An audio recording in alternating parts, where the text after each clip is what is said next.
Welcome to the Plant Trainers Podcast, where we're helping people improve their quality of life through nutrition and fitness. And now, your hosts, nutrition and wellness coaches, international speakers, Adam and Shoshana Chaim. Hey, I'm Adam Chaim. And I'm Shoshana Chaim, and we are Propelled by Plants. Today we bring to you episode 427, Cool Beans, Good for Your Heart, with Tyler Mayoris. In this episode of the Plant Trainers Podcast, we talk with Tyler Mayoris all about how cool beans are and how they're not only good for your heart, but they're also good for your health and the health of the planet. Today, over 9.7 million Americans eat a plant-based diet. That's up from 290,000 in 2004. While Tyler sees a big, bright future for the plant-based movement, the triple threat from climate change, animal welfare concerns, and meat-associated health risks means that this culinary revolution can't come quick enough.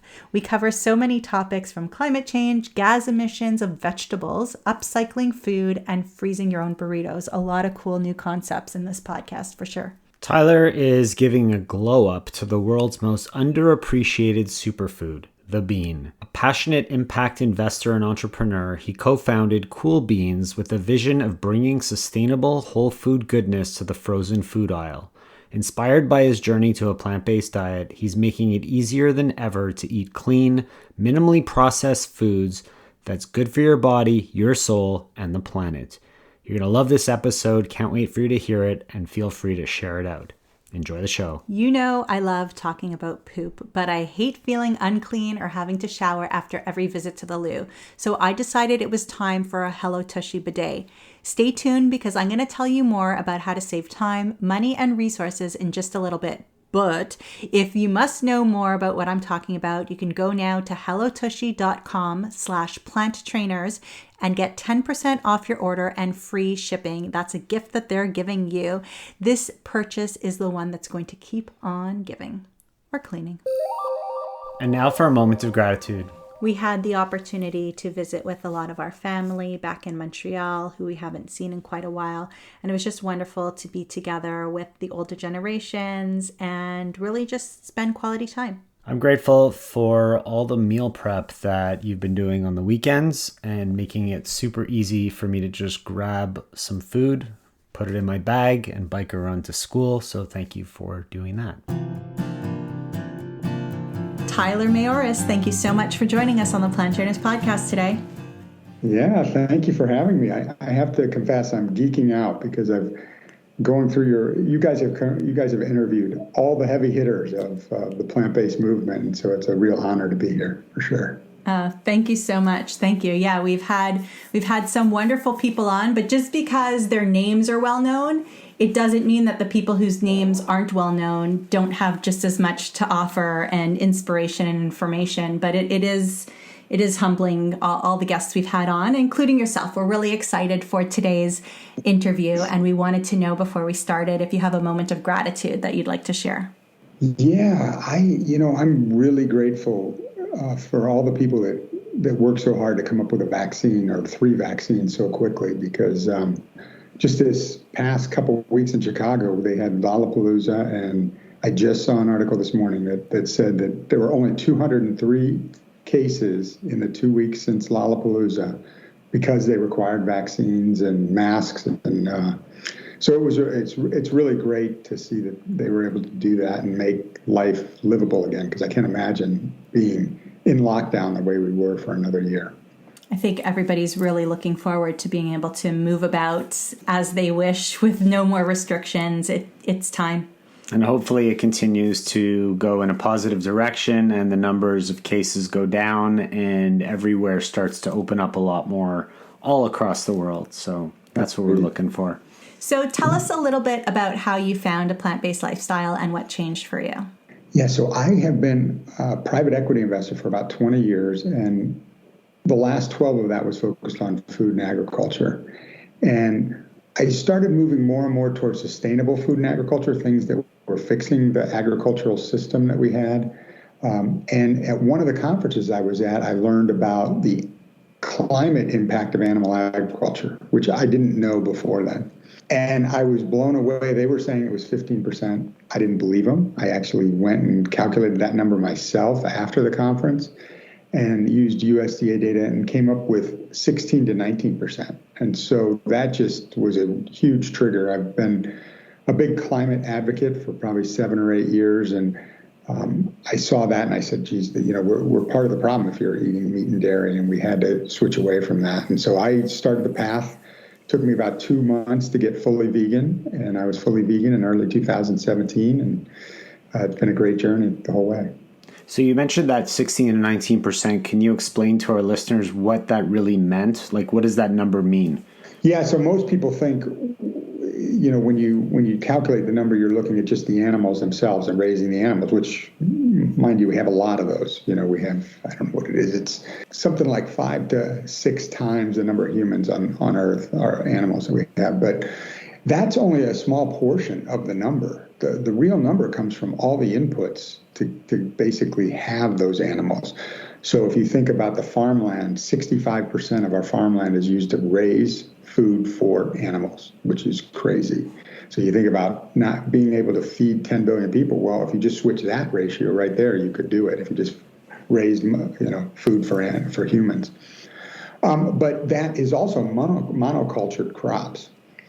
So those crops, it's usually corn for the most part, some soybeans, but they don't rotate. And I've verified this because I worked on a farm bankruptcy many years ago and talked to 10 to 12 large farmers that usually did more than 10,000 acres.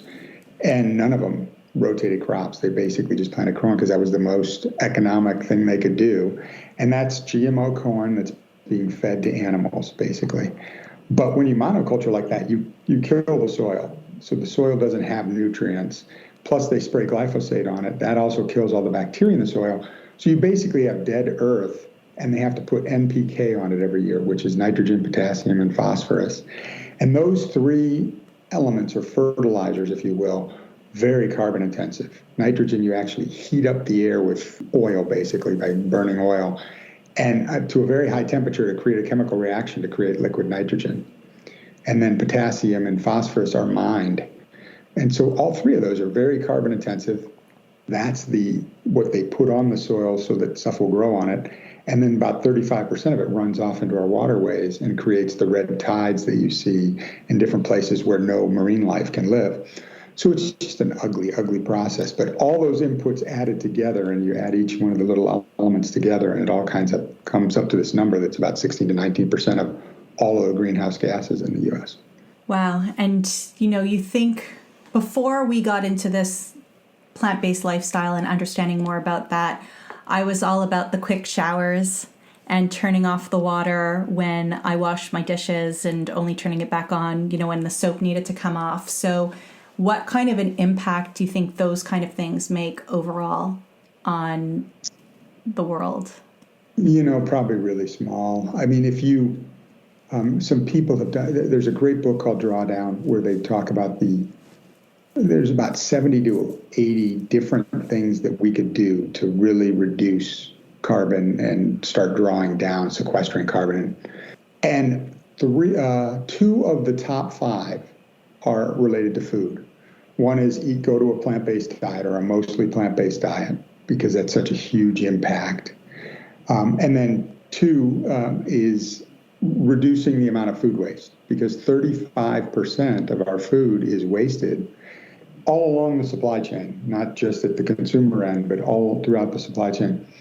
And all of that food that is wasted has carbon built into it because we had to grow that food. So that's just a very wasteful process. And then a lot of it ends up in landfill, which is the absolute worst place it could end up, because it doesn't degrade there. So you're making me think. So what we do with a lot of our scraps, because we volunteer at a farm sanctuary, is I actually take, if I think the food's going to turn and it's like okay for animals, not moldy, but not okay for my family anymore, or those food scraps like the carrot peels and the tips of the romaine lettuce and stuff like that, I throw it in a bag, and then when we go to the farm, I bring it to the farm and it gets fed to the animals, or I freeze it and still gets fed to the animals if we're not going too soon. So I guess that's making me think that people should maybe find a sanctuary near them and find out if they can bring scraps and stuff like that, and which scraps are acceptable and which aren't. Things like onions, potatoes are not good for the animals. But that could be helpful in terms Yeah, of and actually, I would emissions? say the three or four things that people can do that are really easy, but will have a big climate impact. One is certainly to go to plants, get away from meat and dairy and move as much of your eating to plant-based foods. Two would be compost all your post-consumer food waste. So, and actually you can't compost them all. They won't let you, but just your plant stuff. And there are services. You can go to compostnow.org, I think it is. And there are services around the country that will leave a bucket, sealed bucket with you. You fill it up for 2 weeks with food scraps. And then after 2 weeks, they'll switch out and give you a new bucket and take your bucket away. It's like 11 or 12 bucks or something like that for 2 weeks. And it's a way to compost without you having to do all the work, which can be very burdensome. And so that's something that everybody should do, because that reduces the NPK we talked about before. If everybody in the United States did that, that would create a bunch of fertilizer that they could use to put on crops that isn't carbon intensive. In fact, it's just the opposite, because right now that's going into landfill, which is a terrible place for it to be. And then the other thing would be buy upcycled ingredient foods. So there's a whole market coming out. You can look at the Upcycled Food Association, and they would list all the companies that are members of that. But people are basically taking the food waste that comes out of the manufacturing process and creating other products for it. Right now, a lot of it's either fed to animals or it goes to landfill. And instead, we're going to create nutritious, delicious foods out of it that humans can eat. And so that's another way we reduce food waste, because those are two key elements. That's super interesting. I haven't heard of that before. And we're very lucky. We're fortunate. We live in a community that has a composting program in the community. So we just fill our bins and put them in, and they spin out whatever's not supposed to be in there. And hopefully, crossing my fingers, they use it for something good. But that's all really, really interesting information. And I put some of those things in the show notes at planttrainers.com. So let me ask you a quick question. Going back to your story and how becoming plant-based, did anything change for you physically, emotionally, medically? What happened with you there? Yeah, surprisingly, I really wasn't doing it for health reasons. I was doing it primarily because of climate. But during that first year, I was trying to eat whole food plant-based, because I did hear from the different documentaries that I was seeing that was the healthiest way to eat. And during that first year, I lost 25 pounds.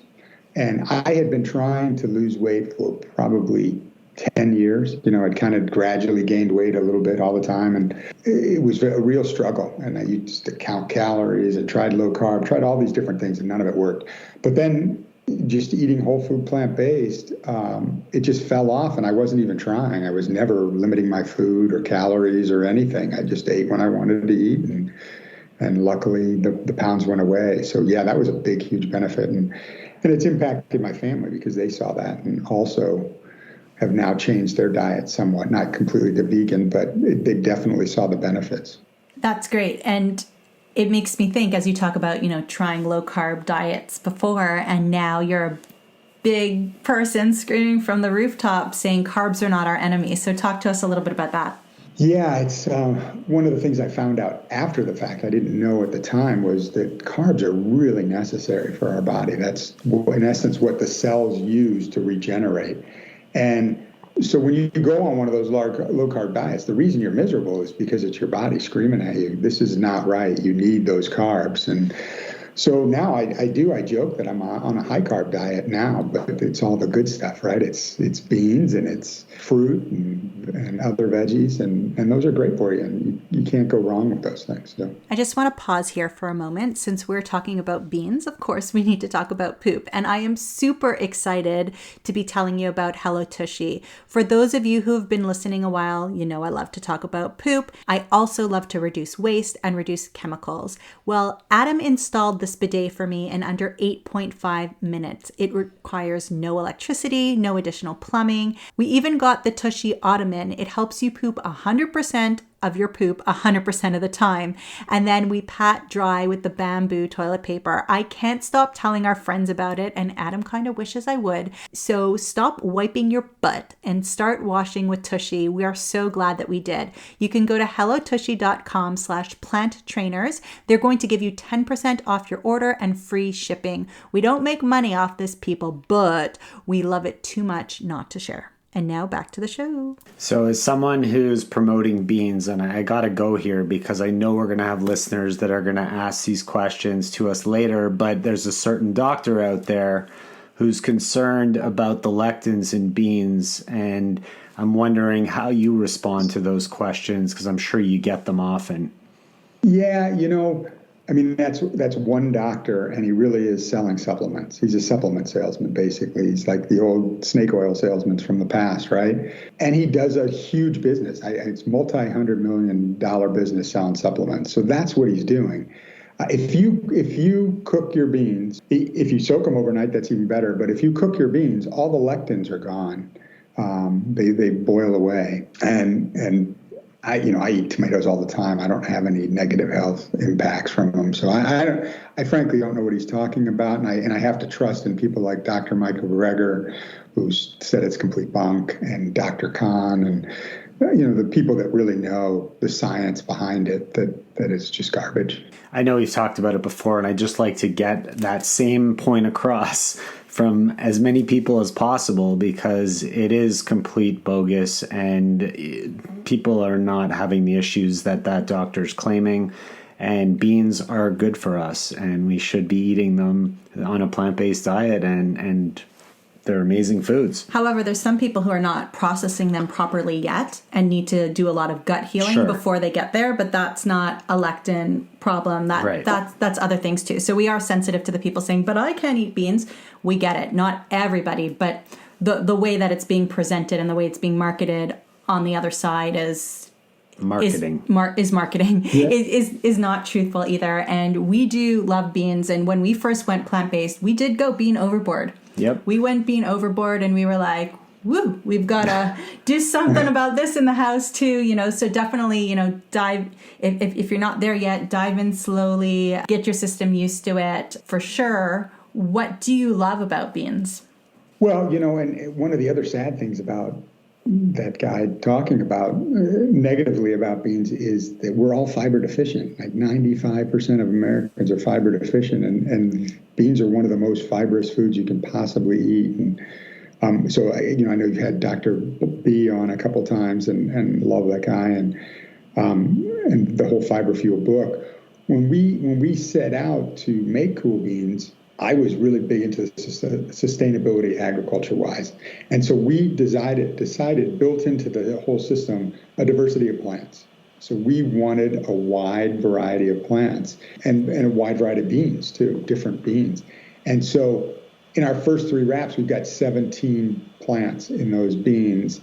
And we did that from the agricultural standpoint. And then Dr. B comes out with the book, Fiber Fuel, and says, you guys should eat 30 plants a week. And we're like, hey, we got those. And now with 5, we actually have 24 plants in 5 different flavors.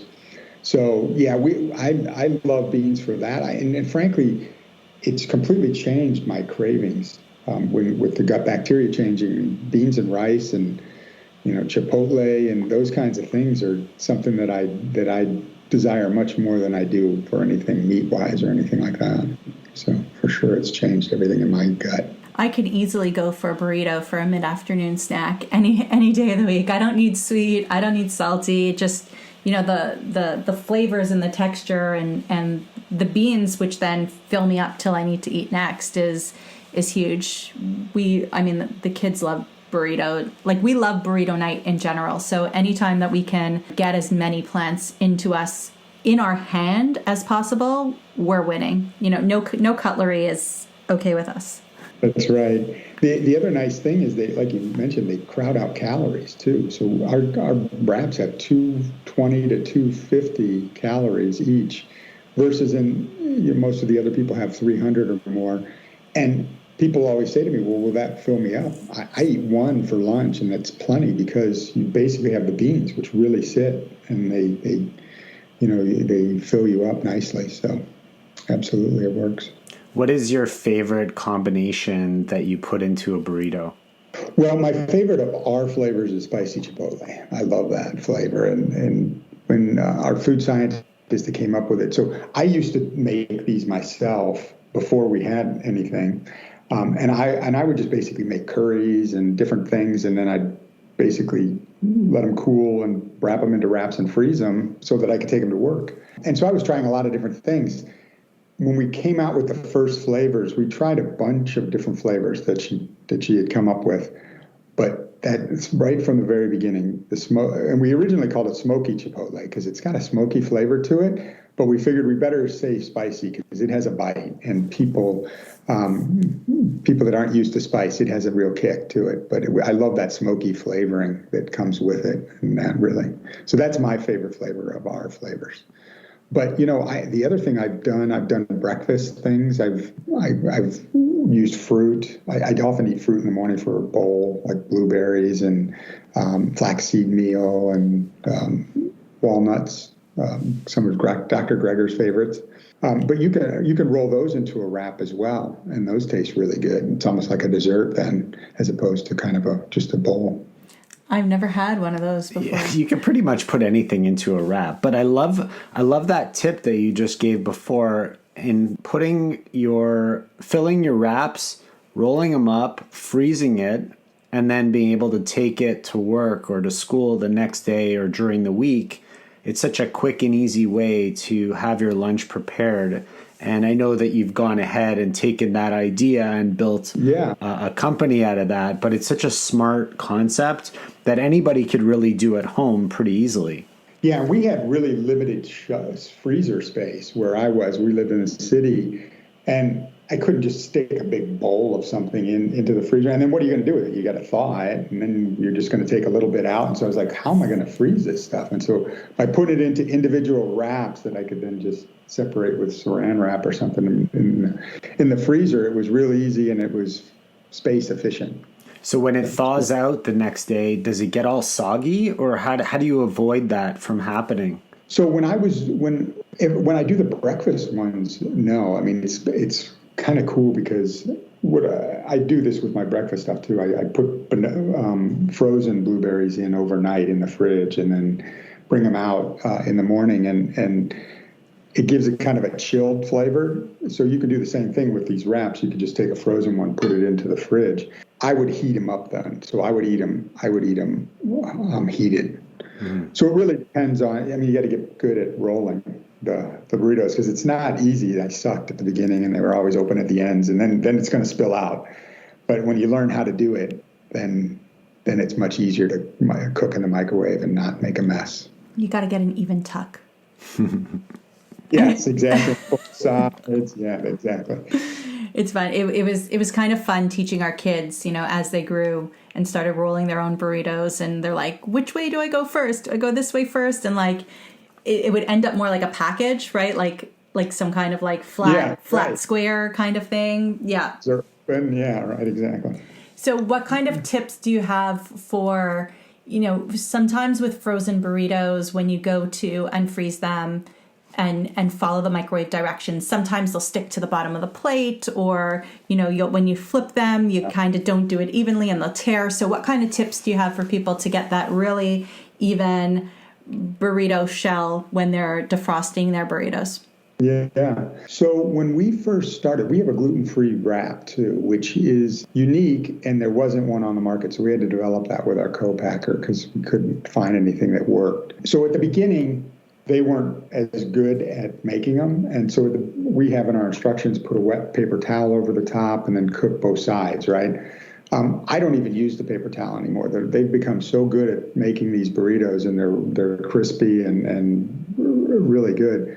So I just basically put a minute 25 on one side and about 25 seconds on the other side, if you've got a strong microwave, and they cook evenly through. So I don't really do anything special to make sure that now we do have some other folks within our company that swear by doing that cooking process about the same amount of time, but then putting them in an air fryer for 4 or 5 minutes because gives a crispy outer shell.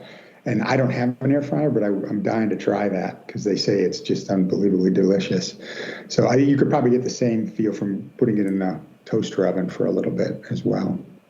Awesome. I love that. So we've talked a bit about the burritos, but we never really mentioned what they're called. So I want to give you that opportunity to really let people know what they were talking about here. So go ahead and share that.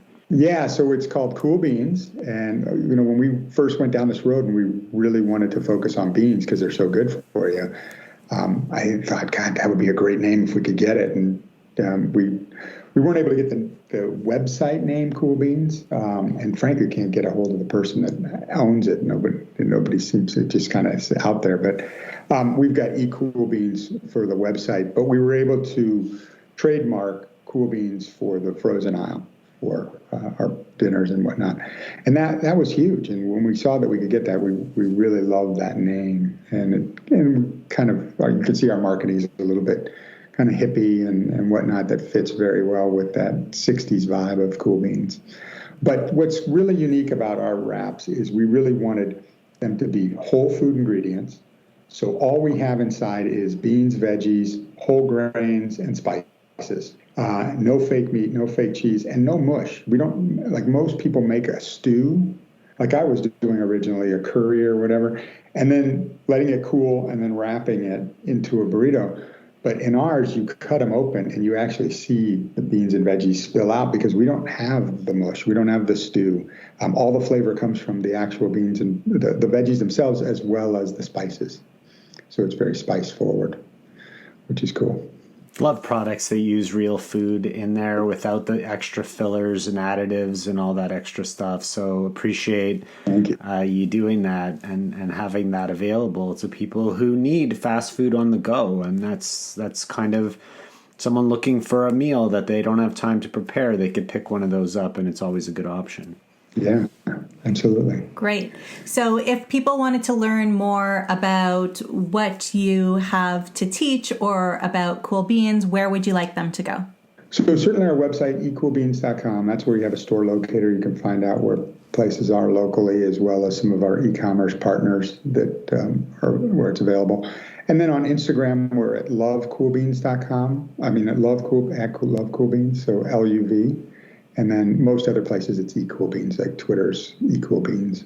So yeah, that's where we hang out and share our wisdoms or whatever. Awesome. Sure. So thank you so much for sharing that. When your PR team reached out to us and said, hey, Tyler is a wealth of information, we'd love to have him on the podcast. Of course, we hadn't heard of you guys yet. And our response was, well, we don't have anybody on the podcast who we wouldn't support their products ourselves as a family or as a company. So we did give them a try and we did really like them. And we wanted to give you an opportunity to share your wealth of knowledge and be able to talk about Cool Beans today, because we just love bringing amazing people and amazing new opportunities to for people to eat healthfully on the go too, if they don't have time to make everything. So we are really happy that you were able to share with us today, and we're excited for everybody to hear the show. And we're going to put a link in our show notes to all your contact information so people could figure out how to get Cool Beans into their kitchens